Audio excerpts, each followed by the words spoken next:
இன்னைக்கு நிறைய சமுதாய விஷயங்களை பத்தி பேச ஆரம்பிச்சிருக்காங்க. அந்த விஷயங்களை இன்னும் ஆழமாக தீர்க்கமாக விஜய் அவர்கள் பேச வேண்டும் என்பது என்னை போன்ற மனிதர்களுடைய எதிர்பார்ப்பு. இந்த வெற்று விளம்பர மாடல் திமுக சர்க்கார் இப்ப சாரிமா மாடல் சர்க்காரா மாறிடுச்சு. எல்லாத்துக்கும் நீதிமன்றம் தலையிட்டு கேள்வி கேட்கணும்னா அப்புறம் நீங்க எதுக்குங்க சார்? உங்க ஆட்சி எதுக்குங்க சார்? நீங்க உட்கார்ந்து இருக்கிற அந்த சிஎம் பதவி எதுக்குங்க சார்? முதலமைச்சர் திரு ஸ்டாலின் அவர்களை பொறுத்தவரை அப்பாவோட பையன் அப்படிங்கறத உடைச்சு வெளியே வர்றது ரொம்ப கஷ்டம். அதுவும் இது போன்ற ஒரு கட்சியை கட்டி காப்பது அதை விட பெரிய விஷயம்.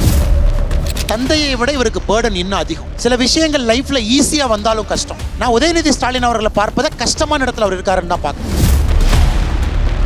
என்ட்ரி பண்ணா வெற்றி. Download the app.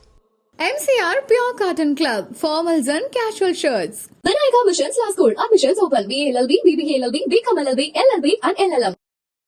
இப்போ எல்இடியில் சில புகைப்படங்கள் வரும். அந்த ஃபோட்டோ, அந்த இமேஜ், அந்த நபர் அவங்கள பார்த்தோன்னா உங்களுக்கு என்ன தோணுதோ அது ஆன் ஸ்பாட் டக்கு டக்கு டக்கு டக்குன்னு போகிறோம். நானே எதிர்பார்ப்பில் இருக்கேன் நான் என்னென்ன போடுவாங்கன்னு.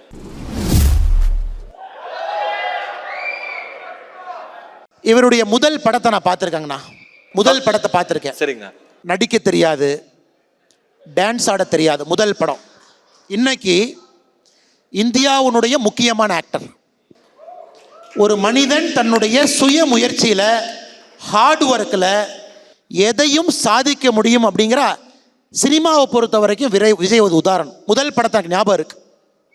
Very shy in front of camera, நாமளாக இருக்கிற மாதிரி. இன்னைக்கு அதையெல்லாம் தாண்டி ஒரு மெகா ஸ்டாராக உருவாயிருக்காருன்னா அந்த பயணம் என்பது எளிதான பயணம் இல்லை. இன்னைக்கு நிறைய சமுதாய விஷயங்களை பற்றி பேச ஆரம்பிச்சிருக்காங்க. அந்த விஷயங்களை இன்னும் ஆழமாக தீர்க்கமாக விஜய் அவர்கள் பேச வேண்டும் என்பது என்னை போன்ற மனிதர்களுடைய எதிர்பார்ப்பு. அருமை. யார் வேணா அரசியலுக்கு வரலாம், மக்களுக்கு நல்லது செய்ய என்ன இருந்தா போதுங்கிறது உங்களுடைய எப்பொழுதுமே நீங்க முன்வைக்கிற. நிறைய பேர் அரசியலுக்கு வரணும்னு நினைக்கிற ஆள் நான் கருத்து. ஏன்னா மக்களுக்கு சாய்ஸ் இருக்கணும். சாய்ஸ் உண்மை. இப்ப நடிகர் விஜய் அவர்களுடைய அரசியல் வருகையை எல்லோரும் எதிர்பார்க்கிறார்கள். நீங்கள் எப்படி எதிர்பார்க்கிறீர்கள்? உங்களுடைய இந்த கேள்விக்கு முதல்ல ஒரு சின்ன கிளாரிபிகேஷன் கொடுத்து பதில் சொல்றேங்கன்னா, சொல்லுங்க. பாரதிய ஜனதா கட்சி என்ன பதில் சொல்லும்னா, நான் அரசியலுக்கு வர்றேன்னு சொன்னதுக்கு அப்புறம் பாரதிய ஜனதா கட்சி பதில் சொல்லும் எப்பொழுதுமே. சரி. ஏன்னா ஒரு தேசிய கட்சி, லார்ஜஸ்ட் பொலிட்டிக்கல் பார்ட்டி. பட் அண்ணாமலையா ஒப்பீனியன் கேட்டீங்கன்னா,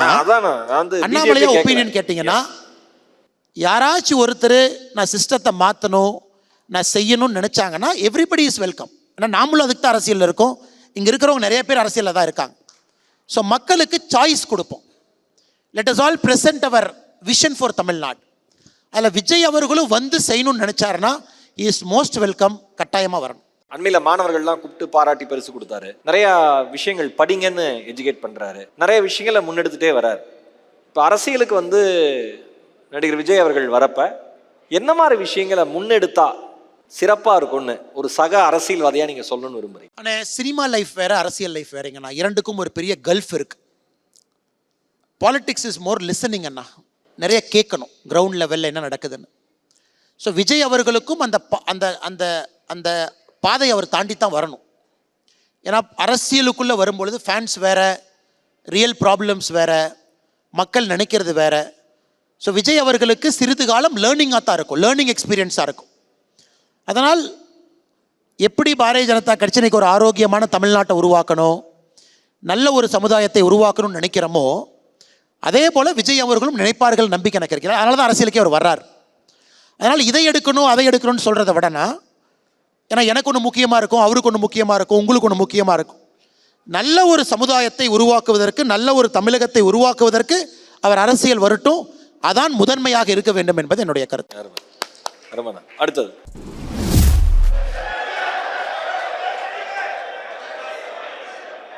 நான் ஆட்சி கட்டலில் ஜென்ரலாகவே ஆட்சி கட்டல் அமர்ந்து ஆட்சி செய்வது ஒரு கடினமான வேலை. நானே உங்களுக்கு சொல்லும் பொழுது முதல் கையெழுத்தெல்லாம் கிடையாது, அதற்கு நேரம் வேணும் அப்படின்னு நான் சொன்னேன்.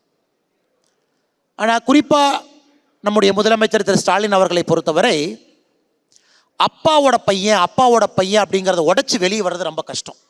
ஆனால் அவ்வளோ பெரிய தலைவர், அது ஒரு அட்வான்டேஜும் சரி, அது ஒரு டிஸ்அட்வான்டேஜும் சரி. ஒரு தந்தையினுடைய மகனாக it's a burden for you. அதையெல்லாம் உடைச்சு வெளியே வர்றது ஒரு பெரிய விஷயங்கண்ணா. அதுவும் இது போன்ற ஒரு கட்சியை கட்டி காப்பது அதை விட பெரிய விஷயம். அதனால் நிறைய பேர் நாம் ஒரு மனிதனை முழுமையாக நாம் பார்க்கும் பொழுது நம்ம அசஸ்மெண்ட் ஷுட் பி 360 டிகிரி. எப்பொழுதுமே ஒரு மனிதனுக்கு மார்க் போடும் பொழுது 360 டிகிரியும் பார்க்கணும். மிக ஒரு கஷ்டமான சூழ்நிலையில் தந்தையினுடைய பெயரை தாண்டி தனக்கென்று ஒரு பெயரை உருவாக்குவது ரொம்ப கடினம்.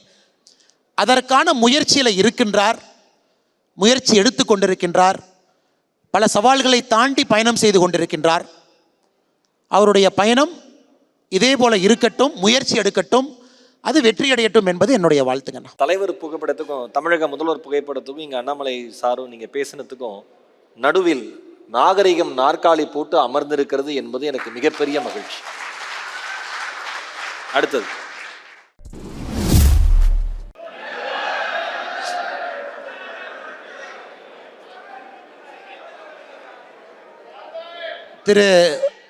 திரு உதயநிதி ஸ்டாலின் அவர்கள் நம்முடைய மாண்புமிகு அமைச்சராக இருக்கின்றார் இன்னைக்கு. ஆனால் நான் யாரையுமே ஜட்ஜ் பண்ணுறது கிடையாதுண்ணா. ஏன்னா எப்பவுமே டிவியில் வர முகம் வேறு, அரசியல் முகம் வேறு, ஒருத்தருக்கு ஒரு முகம் வேறும். நம்ம புரியாமல் அவங்கள பற்றி பேசுவது தவறாக இருக்கும். இவருடைய தந்தையை விட இவருக்கு பேர்டன் இன்னும் அதிகம்.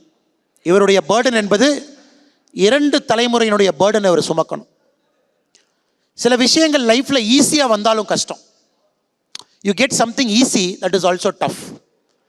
அடுத்த ஒரு 5-10 ஆண்டுகள் ஒரு கடினமான சவாலை இவர் ஏற்க வேண்டிய கட்டாயம் இருக்கு. ஏன்னா 2 ஜென்ரேஷன் பேர்டனை சுமக்கணும். ஈஸியாக வர்ற விஷயங்களை கூட நான் டிசர்விங்னு ப்ரூவ் பண்ணணும். அதனால் நிறைய பேர் நினைப்பாங்க எனக்கு உதயநிதி ஸ்டாலின் வந்து ஒரு ஈஸியான இடத்துல இருக்கார் அப்படின்னு. நான் உதயநிதி ஸ்டாலின் அவர்களை பார்ப்பதை கஷ்டமான இடத்துல அவர் இருக்காருன்னு தான் பார்க்குறேன். ஏன்னா இதையெல்லாம் தாண்டி ஐ டிசர்வ் திஸ் பொசிஷன், இந்த சேருக்கான முழு தகுதி எனக்கு இருக்குன்னு ப்ரூவ் பண்ணுறதே ஒரு கஷ்டம். அந்த மாதிரி கஷ்டமான ஒரு பாதையில் பயணம் செய்ய ஆரம்பிச்சிருக்காரு. அவருடைய வாழ்க்கையும் சிறப்பாகட்டும் நான் வேண்டிக்கிறேங்கண்ணா. அடுத்தது விரைவாக எடப்பாடி பழனிசாமி அண்ணன் அவர்கள் அரசியலில் சஸ்டைன் பண்ணி நின்றுருக்காருங்கண்ணா. அனைத்து இந்திய அண்ணா திராவிட முன்னேற்ற கழகத்தில் பல முறை எம்எல்ஏவாக எம்பியாக சஸ்டைன் பண்ணி நின்றுருக்கார். அது பெரிய விஷயம். அரசியலில் சஸ்டைன் பண்ணுறது கஷ்டம். 40 இயர்ஸ் சஸ்டைன் பண்ணி இருந்திருக்காரு. இன்னும் அவருடைய ரூட்ஸை மறக்காமல் இருக்கார். அவர் எங்கிருந்து வந்தாரோ அதை மறக்காமல் இருக்கார். அதனால் எடப்பாடி பழனிசாமி அவர்களை பொறுத்தவரை தமிழகத்தில் மிக முக்கியமான ஒரு அரசியல்வாதி. இவருக்கான பெயரும் காலமும் கட்டாயமாக இருக்குண்ணா. ஒரு சக அரசியல்வாதியாக அனைத்து இந்திய அண்ணா திராவிட முன்னேற்ற கழகத்தினுடைய நிலை எப்படி இருக்கிறது உங்களுடைய பார்வை? ஏன்னா இவ்வளோ உயர்வாக நீங்கள் வந்து ஒரு சரியான பார்வை அண்ணன் மேலே வச்சுருக்கீங்க, சார் மேலே. அதனால் கேட்குறேன். ஆனால் என்னை பொறுத்தவரை எப்பொழுதுமே நான் எந்த அரசியல் கட்சியும் எதிரியாக பார்க்குற ஆள் கிடையாதுங்கண்ணா.